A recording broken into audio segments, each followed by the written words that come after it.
A usted abrir la preciosa palabra de Dios, Eclesiastés, Antiguo Testamento, y vamos a dar lectura a un solo versículo, capítulo 10, versículo 8.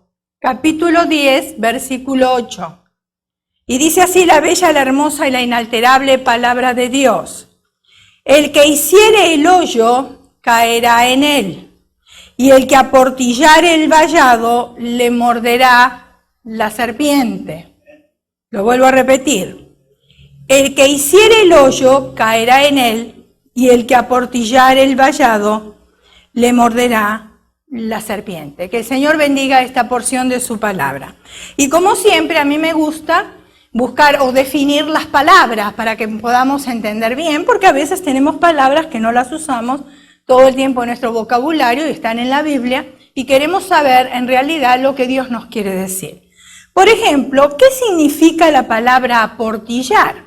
Bueno, aportillar, según los tiempos antiguos, era una ruptura o una hendidura en la pared o en los muros de protección de las ciudades, la cual permitía que los enemigos pudieran entrar. O sea, estaban las ciudades rodeadas de muro, ¿para qué? Para que los enemigos no entraran. Pero cuando aportillaban un muro, cuando le hacían un hueco, una hendidura, un agujero, como usted lo quiera llamar, entonces los enemigos tenían entrada a esa ciudad. Vamos entendiendo hasta ahí, ¿verdad? Muy bien. ¿Cómo lo relacionamos nosotros en lo espiritual entonces esto? Porque sí hemos entendido que es un agujero en la pared, por decirlo así rápido, ¿no? Definirlo. Pero en lo espiritual, ¿cómo podemos nosotros entender lo que es aportillar? Y eso es lo que nos interesa. ¿Cómo transportar, digamos, lo natural a lo espiritual? ¿Cómo transportar la palabra de Dios de aquellos tiempos a estos días? Porque eso nos interesa a nosotros. Si no, simplemente la Biblia sería un libro de historia y nada más. Y no haría ninguna transformación. Pero como es un libro transformador, entonces queremos saber cómo lo podemos aplicar a nuestras vidas. En lo espiritual se relaciona a una puerta o puertas abiertas en donde nosotros le damos acceso a Satanás. ¿Cuántos saben que Satanás no puede hacer nada en nuestras vidas? A menos que nosotros hagamos un agujero para que él entre. Por decirlo así, porque estamos hablando de aportillar, ¿verdad? Darle lugar al enemigo. Entonces entra en nuestra vida y ¿qué hace él? Nos controla a su gusto y a su antojo. ¿Dónde quiere el enemigo entrar? En la vida del cristiano. Porque quiere que nosotros menguemos en la fe, nos apartemos de Dios y neguemos la fe. Porque aquellos que todavía no conocen a Cristo, muchos están, o todos están haciendo la voluntad de Él. Pero Él quiere venir a que nosotros hagamos su voluntad. Entonces tenemos que tener cuidado de no abrir ninguna puerta para darle lugar al enemigo. Ahora, ¿qué es un vallado? Porque tenemos que entender esto también, ¿verdad? Ahí está. ¿Qué es un vallado? El vallado es un cerco usado para determinar o fijar los límites de algo e impedir el paso a él. Ustedes vieron que hay, por lo menos en donde nosotros vivimos, los jardines están abiertos, no hay cercos alrededor. Pero a muchas personas les molesta cuando los jardines están abiertos. ¿Por qué? Porque hay otras personas que pasean sus animalitos y ensucian el jardín. Entonces prefieren poner un cerco en ese jardín. ¿Para qué? Para que ningún animalito entre. ¿Me está entendiendo, verdad? Muy bien. Entonces, la Biblia describe dos tipos de vallados. El vallado que Dios pone a todos sus hijos alrededor de nosotros es un vallado de protección en contra de Satanás. Cuando nosotros aceptamos a Cristo como nuestro Salvador personal, dice la Biblia, no lo digo yo, fuimos sellados por el Espíritu Santo de la promesa. Entonces, ¿qué pasa? Satanás ve ese sello, sabe que hay un sello. ¿Por qué? Porque Dios puso esa protección alrededor de nosotros. Entonces, es una protección en contra de Satanás y del mundo de las tinieblas, donde Satanás es su príncipe. Y esto lo conocemos muy bien. Ahora hay otro vallado. Este es el vallado de protección de Dios para nosotros, pero hay otro vallado que es el de Satanás. Tenemos dos tipos de vallados. El de Satanás, ¿por qué? Porque pone a los que le pertenecen un vallado de tinieblas. Maldiciones, desgracias personales, tribulaciones, pesares que afectan a las personas. ¿Están de acuerdo conmigo? Okay. Que no han tenido acceso a la protección de Dios o que habiéndola tenido, rompieron con sus manos el vallado. Porque nosotros tenemos la protección de Dios, pero la podemos romper, ¿o no? Y no es que Dios la quiera romper, siempre nosotros somos responsables. Satanás tampoco es responsable. Él viene y nos tienta a nosotros, pero nosotros tenemos el libre albedrío de decirle sí, de decirle no, por eso tenemos voluntad. Entonces no podemos echarle la culpa a ninguno, solamente nosotros somos los responsables de nuestras acciones. Muy bien, ahora si nosotros, aquellos que conocemos un poquito de Biblia, sabemos que Job experimentó ambos vallados. Los dos, en su vida personal. Primero, la protección de Dios. En Job, capítulo 1, versículo 1, dice, hubo en tierra de Uz un varón llamado Job, y era este hombre perfecto y recto, temeroso de Dios y apartado del mal. Después nos dice Job 19:8, dice, cercó de vallado mi camino, ahí está, y no pasaré, y sobre mis veredas puso tinieblas. Por último vemos que él vivió el vallado que produce las tinieblas, porque lo dice él mismo ahí. El vallado que pone Satanás es como una marca en el mundo espiritual que provoca desgracias. El vallado de fuego que pone Dios alrededor de los que le aman y le temen no es porque nosotros seamos justos, porque nosotros no merecemos nada. Nosotros merecíamos la muerte, eso era lo que todos merecíamos. No es porque nosotros seamos justos, sino porque Él es el juez justo, que mora en nosotros, y entonces su justicia nos trae el beneficio de la protección de Dios. La justicia de Dios resplandece tanto que opaca nuestras debilidades. Escuche bien, la justicia de Dios resplandece tanto en nuestras vidas que opaca nuestras debilidades. El Padre a nosotros nos ve muertos en delitos y pecados, ¿o no? Claro que sí, así nos ve. Sin embargo, su Hijo Jesucristo, morando en nosotros, Él nos ve a nosotros de otra manera. Ahora, por la muerte de Cristo en la cruz, lavados con la sangre preciosa de Jesucristo. Hay dos maneras de obtener el vallado de Dios, y las conocemos. No es ninguna novedad lo que yo le voy a decir. Una, arrepintiéndonos de nuestros pecados. ¿Lo sabíamos? Claro que sí. La otra es aceptando a Jesús como Salvador y Señor de nuestras vidas. Yo creo que muchos hemos entendido lo que es Salvador, porque Él vino a salvarme a mí de la muerte, de mis pecados. Pero ¿qué Señor? Yo creo que no todos entendemos realmente lo que es ser el Señor de mi vida. El Señor es una palabra mucho mayor que la de Salvador, aunque es importante Salvador también. Pero Señor es el que domina todo, el que yo me entrego por completo, que yo hago su voluntad. Él es Señor de mi bolsillo. Ahora, cuando yo tengo que aportar para el reino de Dios, ya no me duele mi dinero porque Él es Señor de mi bolsillo. Cuando yo entro, por ejemplo, en un negocio, el primero que tengo que hacer socio es al Señor. ¿Verdad? Él es mi Señor. Es el que va a guiar todas las cosas, el que va a guiar mi casa, el que va a guiar mi negocio, el que va a guiar mis estudios, mi profesión, mi vida, todo. Por eso yo tengo que hacerlo Señor de mi vida.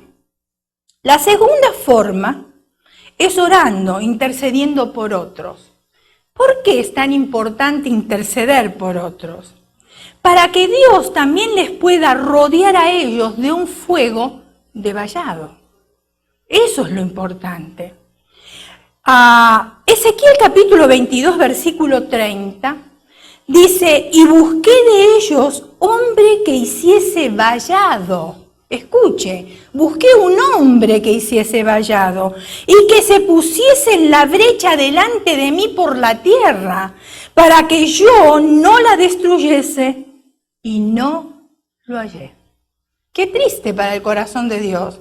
Buscar una persona, buscar un hombre, aquí es una persona, no vamos a poner a los hombres nada más, sino a las mujeres también. Y sin embargo, no lo halló. ¡Qué tristeza! Cada vez que un cristiano ora por sus familiares inconversos, por sus amigos, por sus hijos, por sus vecinos que están perdidos en el mundo, por toda persona que Dios pone a nuestro camino, por algo las pone, hay un motivo por el cual Dios la acerca a nosotros, como una vez el Señor nos acercó a nosotros, a aquella persona que nos habló de Cristo, que oró por nosotros y que puso un vallado a nuestro alrededor. Ahora el Señor nos acerca a personas a cada uno de nosotros. ¿Para qué? Para que a través de la oración, a través de nuestra protección, hagamos un vallado en la vida de ellos también. Y el cristiano de esa manera se convierte en vallado para esas personas. En otras palabras, el vallado de Dios levantado a favor de los cristianos. Puede ser extendido a los cristianos a favor de otras personas. Qué privilegio que tenemos nosotros, ¿no es cierto? Un privilegio tremendo, no solamente el de predicar las buenas nuevas de salvación, sino ahora también formar un vallado alrededor de otras personas, una protección.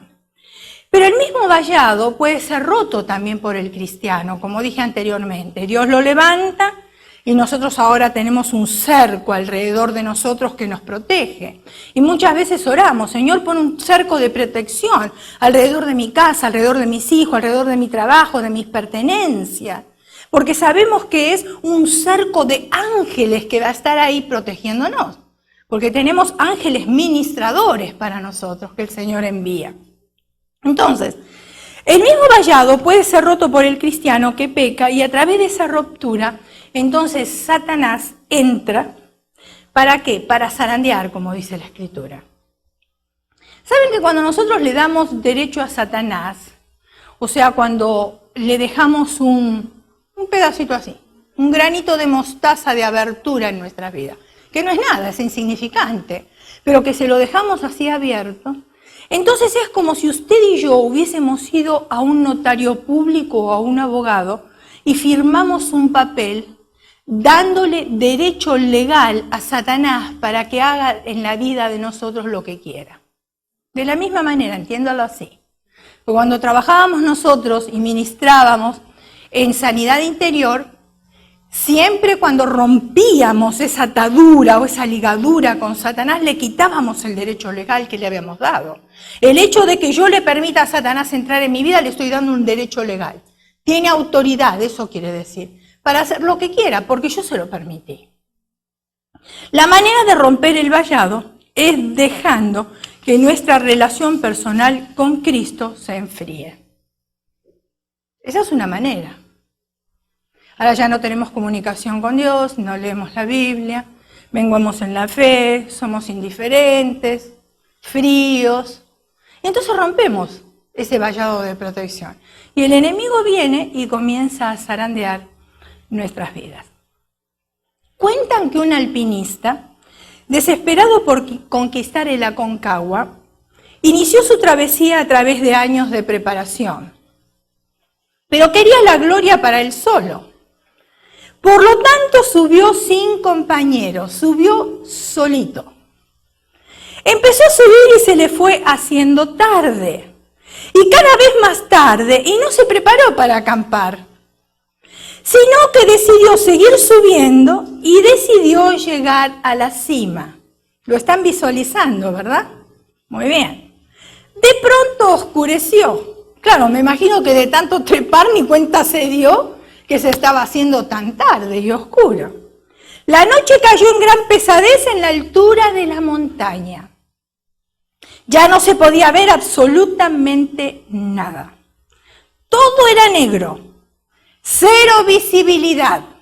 No había luna y las estrellas estaban cubiertas por las nubes. ¡Wow! ¡Qué noche que le tocó al pobrecito!, ¿verdad? Y quería ser una estrella, un conquistador, el pobre. A solo 100 metros de la cima, se resbaló y se desplomó por los aires y caía a una velocidad vertiginosa. En esos angustiosos momentos le pasaron por su mente todos sus gratos y no gratos momentos de la vida y pensaba que iba a morir. Yo nunca estuve en una montaña así, pero sí estuve en un avión. Y cuando agarra los pozos de aire y de repente cae, pasan por mi mente todos los momentos gratos, los malos, pido perdón a Dios, porque digo, si acá me voy, yo ya quiero, ¿verdad?, restaurar mi vida, no me quiero quedar acá. Así que me imagino que a él le habrá pasado más o menos lo mismo. Sin embargo, de repente dice que sintió un tirón muy fuerte, que casi lo parte en dos. Como si él hubiese sido un alpinista experimentado. Había clavado estacas de seguridad con candados a una larguísima soga que lo amarraba de la cintura. En esos momentos de quietud, suspirando en el aire, no le quedó más que gemir: ayúdame, Dios. Porque aún el inconverso en esos momentos le pide ayuda a Dios. Y yo creo que hasta los ateos le piden ayuda a Dios en ese momento, no solamente nosotros, ellos también. De repente una voz grave y profunda de los cielos contestó: ¿qué quieres que haga? Qué pregunta, ¿no? ¿Acaso no sabía la necesidad que tenía? Claro que la sabía, pero la quería escuchar. Entonces, lo primero que salió de la boca de este alpinista: ¡sálvame, Dios mío! Y sí, ¿qué otra cosa podía pedir?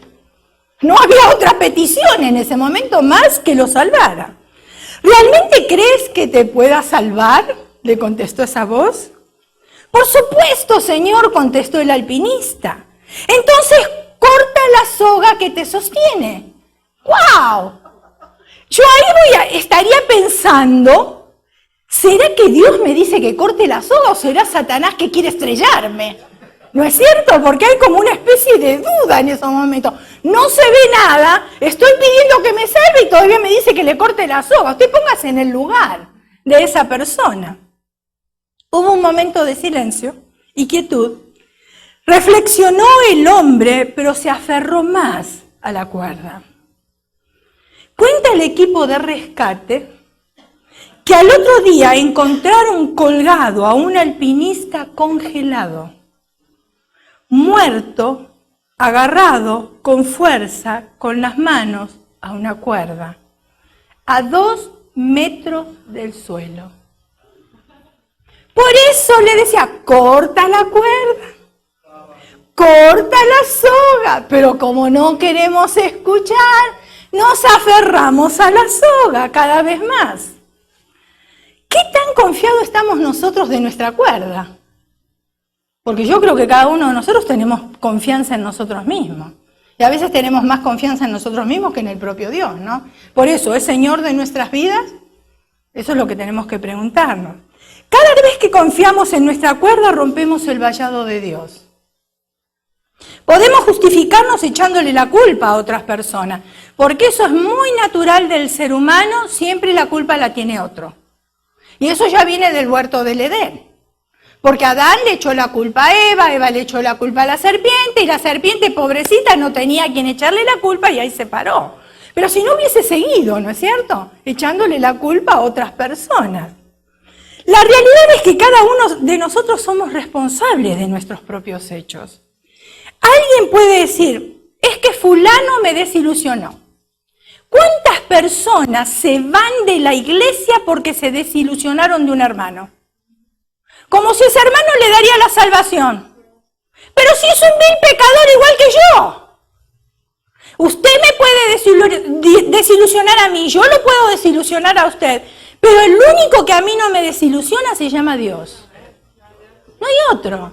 Y a usted es el único que no lo desilusiona. Entonces, ¿por qué se va de una iglesia? Porque un hermanito lo desilusionó. O sea, no tiene sentido, me está entendiendo, ¿verdad? Y a veces nosotros decimos, bueno, y la respuesta siempre del Señor va a ser: pero yo siempre me he mantenido fiel. Aquel te desilusiona, tu esposo, tu esposa, tus hijos. Pero yo no, porque yo siempre me he mantenido fiel. Hasta el día de hoy el Señor nos ha dado salud, nos ha dado vida, nos ha dado comida, nos ha dado ropa, nos ha dado techo. Siempre se ha mantenido fiel. Pero ¿quién de nosotros nos hemos visitado en las casas para decir: ¿Necesitas un plato de comida? Ninguno, ¿verdad? Porque cada uno de nosotros estuvimos en nuestras propias tareas y en nuestras propias faenas, corriendo, en el día, en el afán del día. Sin embargo, el Señor estuvo en el hogar de ustedes y estuvo en el hogar mío, y Él estuvo ahí observando si teníamos que o no teníamos que comer. Él no nos desilusiona. Dejar de orar, dejar de leer la Biblia, dejar de interceder por los demás significa debilitar nuestro vallado. Cuidado con los libros que leemos. Los libros son buenos, pero nunca pueden reemplazar la Biblia. Acuérdense en que los libros siempre están escritos por personas humanas que cometen errores. Aún nosotros hemos escrito 2 libros, pero en esos 2 libros también se pueden encontrar errores, fallas. Es totalmente diferente a leer la palabra de Dios. Y muchos de los libros que nosotros leemos traen confusión a nuestras mentes. Traen confusión y nos están debilitando el vallado. Cada vez que nosotros leemos un libro que nos trae confusión, que nos mengua en la fe, está debilitando nuestro vallado. Darle también lugar a dudas cuando leemos la Biblia. A veces decimos, pero ¿será verdad? ¿Pero cómo si la Biblia fue escrita por hombres? Tiene que tener algún error. A veces decimos así. No, pero eso sucedió en el Antiguo Testamento, ya ahora no va a suceder. Eso eran cosas de los tiempos de Jesús, pero ahora las cosas cambiaron. Y entonces entramos en un espíritu de duda y eso vamos debilitando nosotros el vallado de protección. El orgullo y la arrogancia espiritual también rompen el vallado. A veces mi esposo suele decir muchísimo que los argentinos somos orgullosos. Bueno, déjeme decirle que nosotros no somos argentinos, nos criamos en Argentina. Y por supuesto siempre se pegan las cosas, ¿no? Pero, miren, yo he tratado con otras culturas y he visto que también son orgullosos. De la misma manera, o sea, donde quiera que usted venga, usted va al Asia, usted va a Europa, usted está acá, usted va a Centroamérica, usted va a Sudamérica, donde quiera que esté, siempre va a encontrar personas con orgullo, de mayor o menor medida, pero todos tenemos orgullo en nuestras vidas. Todos. Todos tenemos orgullo. Entonces eso también rompe el vallado. Oíd otra parábola. ¿Qué es una parábola? ¿Qué es una parábola? A ver, para que no se me duerman, participen. ¿Qué es una parábola? ¿Quién sabe? Yo se lo voy a decir, pero díganme ustedes primero. Ustedes me van a enseñar a mí. ¿Qué es una parábola? Es un ejemplo, pero es un poquitito más profundo que eso. Está muy bien, es un ejemplo. Pero a ver, dígame un poquitito más de lo que es el ejemplo. Porque yo puedo darle a usted muchos ejemplos, ¿verdad? Usted me puede dar a mí también ejemplos. Pero es un poquitito más profundo que un ejemplo, aunque no deja de ser ejemplo. Una explicación, ok, vamos profundizando un poquitito más, algo más. Es una enseñanza, muy bien, pero ¿qué tipo de enseñanza? Porque la Biblia en sí es una enseñanza. Ahí encontramos muchas enseñanzas. Bueno, yo les voy a decir lo que es una parábola. Una parábola es una enseñanza moral. Y también es una verdad importante. El Señor hablaba por parábolas porque quería instruir algo moral o algo importante. Pero acuérdense en que cuando el Señor hablaba en aquel entonces, Él no podía hablar de teléfonos inteligentes. Pues si la gente no entendía eso. Él no podía hablar de computadoras, no podía hablar de internet, no podía hablar de aviones, porque esas cosas todavía no existían en aquel entonces. Entonces él tenía que enseñarles a esa gente algo moral y algo importante, pero en base a lo que ellos conocían. Entonces encontramos varias parábolas, como por ejemplo la parábola del sembrador. Ellos sabían lo que era sembrar, lo que eran las semillas, cómo se recogía, cómo había que cuidarla, cómo había que echarle agua. Conocían esas cosas. En el día de hoy, si Jesús estuviera caminando entre nosotros, nos hablaría de otra manera. Nos hablaría de los teléfonos inteligentes, nos hablaría de la computadora, nos hablaría del internet, etcétera, etcétera, de los automóviles, de los aviones, y you name it. y todo lo que está en esta época, pero en aquel entonces hablaba esas parábolas que él conocía, que ellos conocían, que para nosotros hoy en día, para muchos de nosotros, son desconocidas porque no trabajamos en el campo y necesitamos aprender por qué el Señor decía estas cosas. Y entonces de ahí vamos sacando nosotros enseñanzas, que es lo que dijeron, enseñanzas y ejemplo. Excelente. Muy bien. Hay una parábola aquí, que yo la voy a compartir con ustedes, en Mateo 21:33, y ustedes la conocen muy bien, la han leído muchísimas veces, y dice, fue un hombre padre de familia, el cual plantó una viña y la cercó de vallado, y cavó en ella un lagar y edificó una torre y le dio a renta a labradores y se partió lejos. Ahora, ¿de quién era la viña aquí? ¿O quién era la viña? La viña del Señor es la iglesia. ¿Se dan cuenta cómo tenemos nosotros que aprender la parábola para poder entenderla? En aquel entonces ellos la entendían mejor que nosotros. Muy bien, la viña del Señor es la iglesia y el padre de familia es el Señor Jesús. Y Jesús es el gran intercesor de cada uno de nosotros. Jesús dejó su viña cercada, o es decir, la iglesia la dejó cercada, con instrucciones precisas, ¿es verdad? Muy bien. De crecer, multiplicarse, ¿es verdad? Sí. De crecer, multiplicarse a través del evangelio de salvación. Por eso dice, ir por todo el mundo y predicar el evangelio y hacer discípulos a las naciones, ¿es verdad? Eso es lo que dice. Muy bien, esa es una parábola. Ahora, las iglesias que esto hacen tienen un vallado bien firme alrededor de ellas. De vez en cuando también son zarandeados por Satanás, por supuesto, porque él siempre quiere destruir. Porque ellos están bajo la voluntad de Dios. Y Satanás no puede romper el vallado. Cuando las iglesias se apartan tanto del evangelio, el grado de usar hasta otros libros, en lugar de usar la Biblia como enseñanza, escuche bien, porque hoy la iglesia de Jesucristo no se preocupa por la sana doctrina. No estoy hablando de esta iglesia, estoy hablando de la iglesia alrededor de todo el mundo. Son muy pocos los miembros que se preocupan por congregarse en una iglesia donde se predique la sana doctrina. Hoy en día, en este siglo XXI, más bien estamos inclinados a socializar, a ver qué me pueden ofrecer, qué pueden ofrecer a mis hijos, a cómo nos sentimos nosotros en ese lugar, somos aceptados, no somos aceptados. De aquí me gusta la alabanza y entonces voy por la alabanza, de allá me gusta lo social y allá me voy a lo social. Y nunca nos afirmamos así. Y lo que realmente nos tiene que importar a nosotros es la sana doctrina, porque eso es lo que nos transforma. No es lo social está bien, es parte de la iglesia también. Pero lo que nos transforma a nosotros no es lo social, sino es conocer la sana doctrina. Muy bien. Esas iglesias que usan otros libros en lugar de la Biblia o que usan otros métodos en lugar de la palabra de Dios, están saliéndose de la voluntad de Dios y rompiendo el vallado con el que Jesús nos dejó cercado por generaciones hasta su retorno.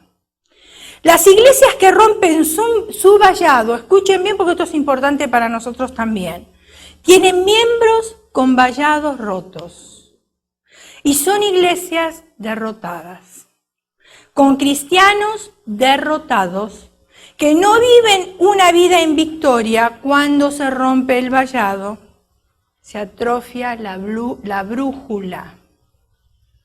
Se pierde la dirección porque espíritus inmundos entran a confundir y no perdonan el rebaño. La pregunta es, y yo quiero que usted me la conteste, ¿se puede ser cristiano sin unirse a una iglesia? ¿Usted qué cree? ¿Se puede o no se puede? No se puede. ¿Por qué?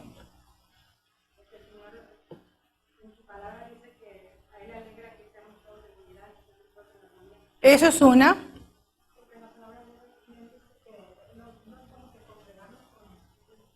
Muy bien. ¿Alguien más? ¿Un poquitito más fuerte?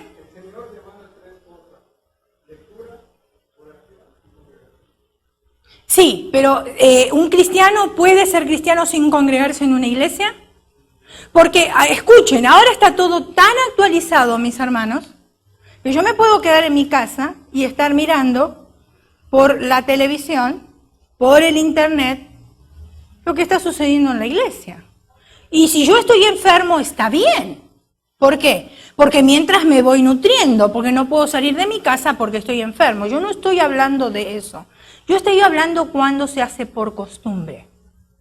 Prefiero quedarme en mi casa, nadie me molesta, no tengo que dar mis diezmos, no tengo que ir a saludar a ese hermano que me cae gordo, ¿verdad? No tengo que verle la cara al pastor o a la pastora que pasan y no me saludan. Entonces mejor estoy aquí en la casa. Estoy poniendo ejemplos exagerados, ¿verdad? Me quedo aquí en la casa. Bueno, pero ¿querías decir algo? ¿Cómo es cierto? No, tú estás diciendo que es cierto que no tengo ganas de saludar al pastor y a la pastora. Eso dijiste. Está bien, bueno. Gloria a Dios por eso. Pero, entonces, ¿se puede ser cristiano sin unirse a una iglesia? La mayoría dijeron que no. Ok, es posible, pero es como, y yo lo voy a mostrar, es como un estudiante que no asiste a la escuela. ¿Usted cree que puede estudiar? Un soldado que no se une al ejército. Un ciudadano que no paga los impuestos ni vota. Un vendedor que no tiene clientes. Escuche, porque es interesante. Y es importante. Un explorador sin campamento de base. Un marinero en un barco sin tripulación. Un comerciante en una isla desierta. ¿A quién le va a vender, pobrecito? ¿A quién? Se hablará solo. Ayer, mire, para sacarlos un poquitito ahí de donde están, ayer yo estaba hablando con una amiga. Y esta amiga quedó viuda hace 5 años. Y entonces me estaba diciendo, estoy siempre en la casa y no me molesta estar en la casa. Dice, a mí me gusta estar adentro. Pero dice, a tal punto que ya ni siquiera ir a la farmacia, quiero que esté a 4 cuadras. Dice, pero yo me hablo a mí misma. Y claro, ¿con quién va a hablar si no tiene a nadie en la casa? Ella misma se tiene que animar, ella misma se tiene que consolar. Entonces ella misma se dice, no, Mari, esto no puede ser así. Son 4 cuadras nada más, te vas a cambiar y vas a salir a la puerta y vas a caminar las 4 cuadras. Se está hablando a sí misma.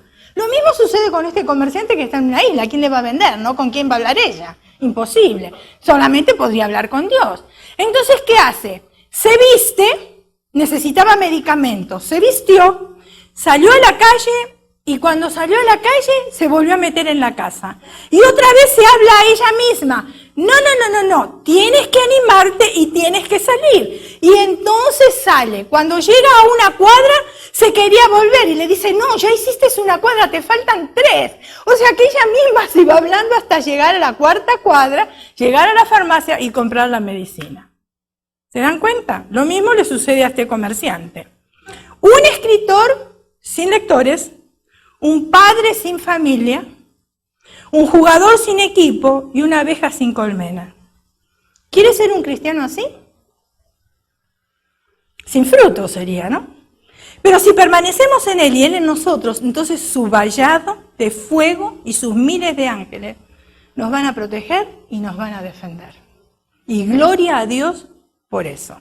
Salmo 91:11 nos dice, pues que a sus ángeles enviará cerca de ti, que te guarden en todos tus caminos. Y yo lo he experimentado. Lo he experimentado en la calle a punto de tener un accidente y el Señor detener el automóvil, pero a una distancia así, para no producirse un choque. Hemos tenido con mi esposo un accidente grande y ustedes saben. Y eso fue van a ser 2 años ahora. Y estábamos parados en un semáforo. El semáforo estaba en rojo. De repente se pone en verde. y estábamos arrancando para salir cuando viene una camioneta a toda velocidad de la parte de atrás, no pudo frenar y se fue encima de nosotros. Nosotros estábamos en esta dirección, nos envió contramano de la fuerza del impacto, nos envió contramano, mi esposo no podía controlar el volante para enderezar el auto, no podía hacerlo, yo veía que él hacía todo el esfuerzo, pero sus fuerzas no le daban. Entonces el auto se desvió contramano, por gracia del Señor no vino ningún automóvil contramano. El mismo auto se volvió a torcer, cruzó la división de la calle y volvió otra vez en dirección a donde nosotros estábamos parados. Y ahí se encontró con la banqueta o la banquina, ¿cómo le dicen ustedes para que me puedan entender? ¿Banqueta? Y ahí mismo se frenó solito, pero mi esposo no lo pudo frenar para nada. Y nosotros hemos visto la protección de ángeles. Pues a sus ángeles enviará cerca de ti que te guarden en todos tus caminos. Ni siquiera un rasguño tuvimos ninguno de los dos. El auto no sirvió más. No sirvió más. Sin embargo, nosotros salimos completamente ilesos de ese lugar. Y eso fue por la gloria de Dios, porque si mi esposo no podía controlar el volante, no hay otra explicación. Y no es eso solamente. Nosotros pertenecíamos, en la primera iglesia donde nos convertimos, nosotros pertenecíamos al coro. Y era un coro de 200 voces que se habían unido acá en Los Ángeles, porque iba a haber una cruzada muy grande, llegaba un evangelista, y entonces nosotros con otras iglesias habíamos formado un coro de 200 voces, y nos íbamos a reunir todos el domingo después del servicio, el domingo a la tarde, acá no recuerdo bien el lugar de Los Ángeles, donde íbamos a estar todos reunidos para ese evento. Y mi esposo iba manejando el bus de la iglesia. Él había sacado la licencia para poder manejar el bus de la iglesia, porque teníamos picnics, teníamos ciertas cosas que siempre usábamos el bus. En esa oportunidad, el bus de la iglesia, como era verano, ellos tenían varios buses porque la iglesia era una iglesia americana muy grande, en el Valle de San Fernando. Todos los buses de la iglesia los estaban usando otros grupos, porque había retiros de jóvenes, había retiro de niños, entonces los buses ya no había ni uno. Y el pastor nuestro de la parte hispana, él llamó a una iglesia y pidió un bus alquilado de otra iglesia. En ese bus subimos nosotros, el bus estaba repleto del grupo nuestro.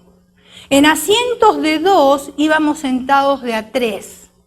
Nuestros hijos ya se habían ido adelante de nosotros en otro bus grande, en un pullman se habían ido ellos. Entonces nosotros íbamos por el freeway, pero había un ambiente tan lindo dentro del bus. Veníamos cantando y no me voy a olvidar, porque ese sí que fue un milagro, pero tremendo como este que nos pasó. Hace 2 años vimos realmente la mano de Dios a nuestro favor. Veníamos cantando Fe mueve las manos de Dios. Y en eso, estamos sentados de a 3, mi esposo estaba manejando, yo estaba sentada en el asiento de a 2 con 2 hermanas más. Y la hermana que estaba del lado de la ventana dice, se salió la rueda del bus. ¿Cómo? Le dije yo. Sí, se salió la rueda del bus. Entonces yo le grito a mi esposo, Pablo, se salió la rueda. Él no vio nada. Pero cuando yo miro por la ventana, la rueda se había salido enterita, había dejado el eje, iba girando a tal velocidad que la misma rueda con la velocidad fue a cruzar el freeway en mano contraria y tampoco venía nadie del otro lado. Y detrás de nosotros no había nadie y delante de nosotros no había nadie. Parecía que había llegado el arrebatamiento, que estábamos solamente nosotros que nos habíamos quedado. Y yo vi cómo la rueda cruzó el freeway, cómo iba a velocidad, subió el puente y se detuvo arriba del puente. Yo lo vi con mis propios ojos. Mi esposo no lo vio porque cuando le grité la rueda, él quería saber de qué ruedas yo estaba hablando. ¿Saben que nosotros ese bus tan grande y lleno de personas que iba ahí? Mi esposo fue pasando, estábamos en la última línea, en la veloz. Fue pasando en 3 ruedas de línea a línea. Dígame quién sostuvo ese bus tan pesado y del lado que se salió la rueda, que veníamos sentados de a 3, que eso era ilegal, venir sentados de a tres, y ahí justamente se sale la rueda, y él sale de línea a línea, de línea a línea, como si hubiésemos tenido todas las ruedas. Y donde encuentra un puente ya como para subir, él se sale y ahí se clavó el vas. Y se clavó a tal punto que pudimos bajar todos como que tuviéramos todas las ruedas. Ni siquiera se había incendiado.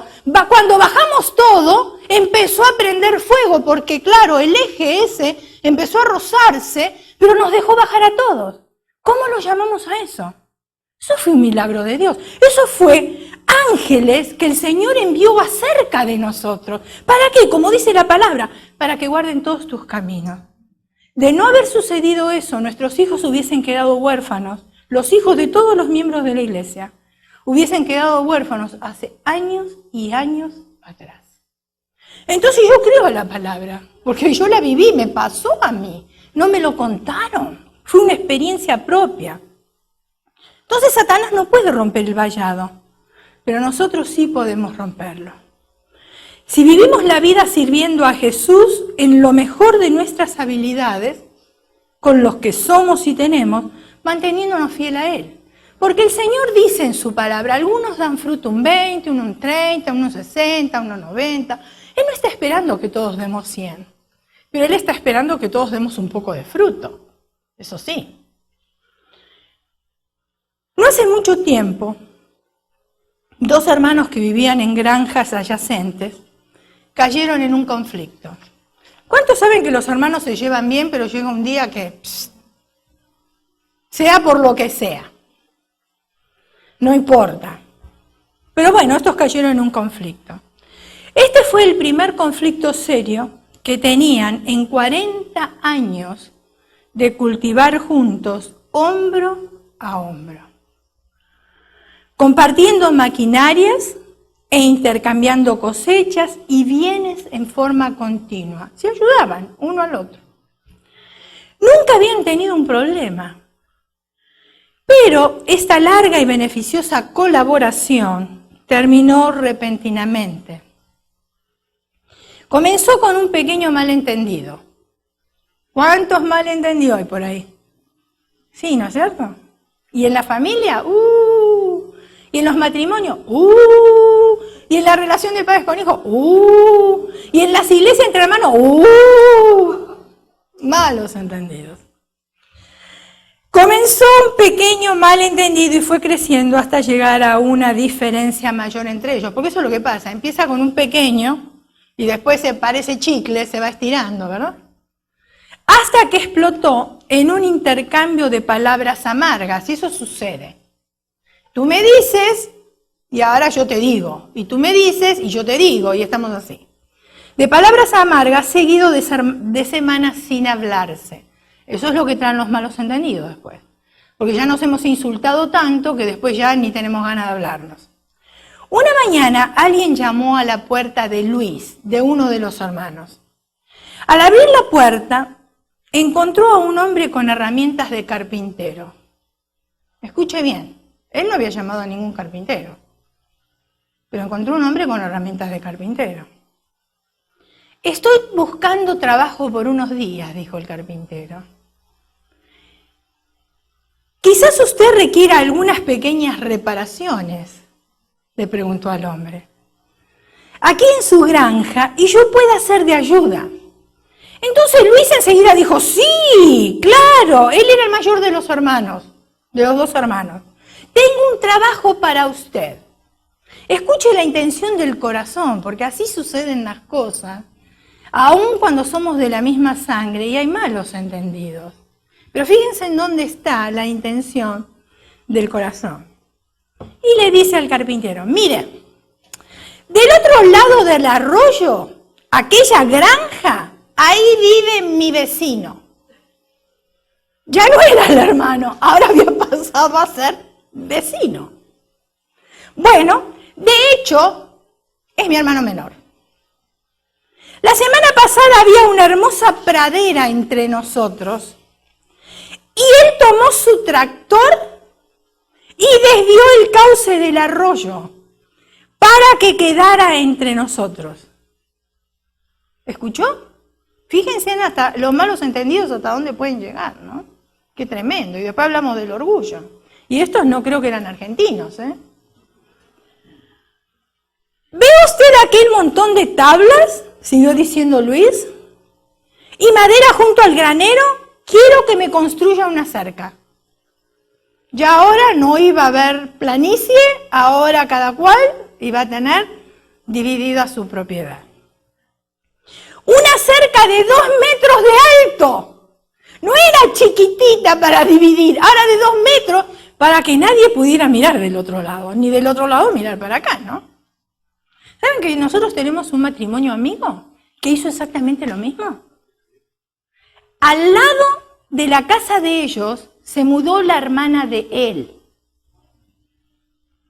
Y ella, como no se lleva con la familia de él, y su esposo es jardinero, le pidió que comprara unos cipreses largos, altos. ¿Por qué? Porque de la casa de al lado habían construido un segundo piso. Y ellos tienen una propiedad de un solo piso. Entonces, de la ventana del segundo piso se veía la alberca del primer piso. Y la del primer piso no quería que vieran nada desde el segundo piso. Entonces le dice al esposo que es jardinero, compra unos cipreses, esos cipreses que lo llaman cipreses italianos, que son delgados pero que son altos, creo que lo más alto que pudo conseguir. Le digo que tan alto eran los cipreses, son los cipreses que tapó la segunda casa. Puso uno al lado del otro, ni ellos pueden ver para ese lado, ni el otro puede ver para este lado. Así que no me llama la atención esto, porque yo fui testigo ocular. Muy bien. Entonces dice, quiero que me construya una cerca de 2 metros de alto, y no quiero verlo nunca jamás. El carpintero le dijo, creo que comprendo su situación. Muéstreme dónde están los clavos y la pala para hacer los hoyos de los postes, y le entregaré un trabajo que lo dejará satisfecho. El hermano mayor le ayudó al carpintero a reunir todos los materiales y dejó su finca por el resto del día para ir por algunas cosas al pueblo.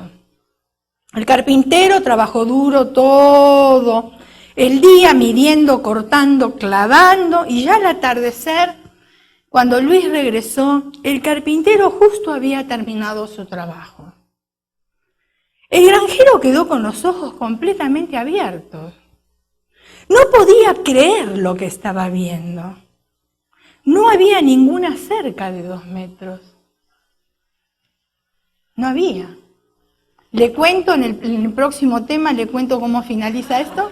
No, ¿verdad? No, porque curioso, la curiosidad me mata. No voy a dormir esta noche, porque yo quiero saber qué pasó con la cerca.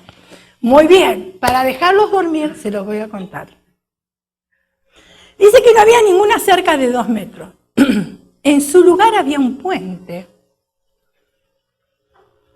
Un puente que unía las 2 granjas a través del arroyo. Era una fina pieza de arte, hasta tenía barandales. En ese momento, su hermano mayor vino desde su granja y abrazando a su hermano lo dijo, eres un gran tipo, Luis. Mira que construir este hermoso puente, después de lo que te he hecho y te he dicho, mientras los 2 hermanos estaban reconciliando, vieron que el carpintero tomaba sus herramientas y se alejaba. No, espera, le dijo Luis al carpintero, quédate unos cuantos días más, tengo muchos proyectos para ti. Me gustaría quedarme, dijo el carpintero, pero tengo muchos más puentes que construir. ¿Entendió el mensaje, verdad? Claro. Tengo muchos más puentes que construir. ¿No será que tendrá que construir algún puente en nuestra casa?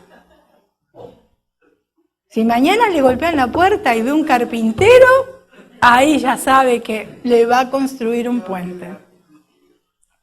Como dice la Escritura en Eclesiastés, capítulo 10, versículo 8. El que hiciere hoyo, caerá en él. Y el que aportillare vallado, le morderá la serpiente. Ese fue nuestro versículo lema. No rompamos nuestro vallado, porque la serpiente es como un rugiente, esperando ¿a quién? Devorar. A Satanás no le importan los perdidos, porque ya están perdidos.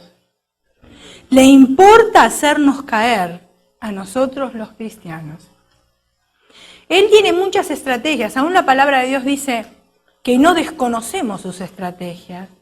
Pero para no desconocerlas las tenemos que conocer. No hay otra manera. No hay otra manera. Recordémosle a Satanás las promesas de Dios. Éxodo 23:20. He aquí yo envío el ángel delante de ti, para que te guarde en el camino y te introduzca en el lugar que yo he preparado.